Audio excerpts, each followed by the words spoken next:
The morning after Christmas in 1996, the streets of Boulder, Colorado were quiet, frozen, and draped in a thick morning fog. Inside a sprawling home on 15th Street, Patsy Ramsey woke up to find her 6-year-old daughter, JonBenét, missing. On the staircase, she discovered a 2.5-page ransom note demanding exactly $118,000 for her safe return. For a few tense hours, police treated it as a kidnapping. That changed early in the afternoon when JonBenét's father, John Ramsey, searched the basement. In a windowless, hidden room, he found his daughter's body. This is the official autopsy report from the Office of the Boulder County Coroner.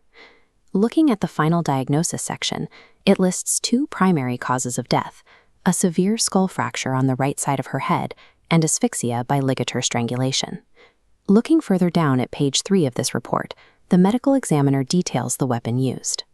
The strangulation device, often called a garrote, was constructed from a length of white synthetic cord tied in multiple loops around a broken 4.5-inch wooden stick. A kidnapper breaks into a house, grabs a child, and leaves. They don't linger in a basement to construct a complex strangulation device or strike the victim with lethal force. The physical markers pointed toward a prolonged, intimate act of violence right inside the home. Before investigators could properly analyze these forensic details, the integrity of the scene was completely compromised. On the morning of the 911 call, police allowed friends and victim advocates to roam freely throughout the house, cleaning surfaces and moving potential evidence. When John Ramsey found JonBenét in the basement, he picked her up and carried her upstairs to the living room, transferring fibers and DNA. A detective then placed a blanket over her body, layering more foreign material over exact locations where a killer might have left trace evidence. With an irreparably contaminated house and no clear signs of forced entry, police quickly zeroed in on the only other people known to be inside that night: the Ramsey family. Detectives scrutinized the parents' behavior, their timelines, and the fact that the entire attack occurred while they supposedly slept upstairs. Because the scene was trampled by dozens of people, any footprint, fiber, or microscopic cell could either belong to a murderer or a grieving neighbor. That single morning of procedural errors crippled the investigation, leaving detectives struggling to separate legitimate forensic links from accidental contamination. The theory of family involvement relied heavily on the ransom note. It was written on a pad of paper found inside the house, using a pen belonging to the family. Furthermore, experts estimated it took 20 minutes to write, a notable amount of time for an intruder to sit around a kitchen while committing a crime. Page 7 of the autopsy report provides a crucial timeline detail. Examiners found fragmented fruit material, concluded to be pineapple, in the proximal portion of the small intestine.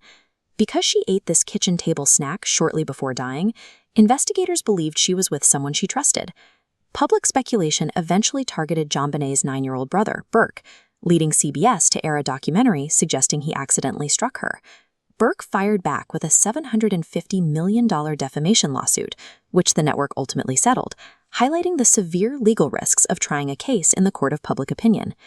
Investigators had the bizarre ransom note, the pineapple, and the lack of a clear break-in, but these were circumstantial details. To secure a murder conviction, prosecutors needed direct physical evidence linking a specific person to the garrote or the head wound, and they simply didn't have it.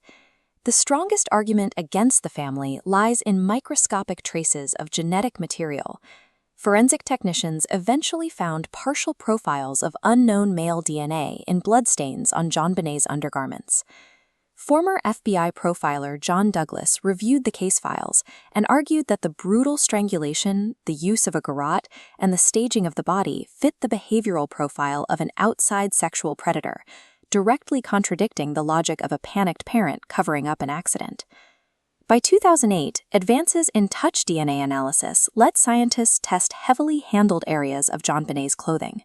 The results yielded another unidentified male profile, prompting the Boulder District Attorney to issue an official letter formally clearing the Ramsey family of any involvement. Today, law enforcement utilizes investigative genetic genealogy to cross-reference crime scene DNA with commercial ancestry databases.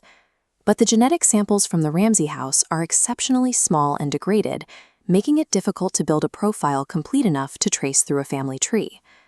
Even if investigators manage to build a complete profile, they run into a hard limit of trace evidence. The microscopic DNA found on a waistband could belong to the killer, or it could belong to an innocent factory worker who folded the garment halfway across the world, months before the murder. Over 21,000 tips have poured in. The state has tested hundreds of samples.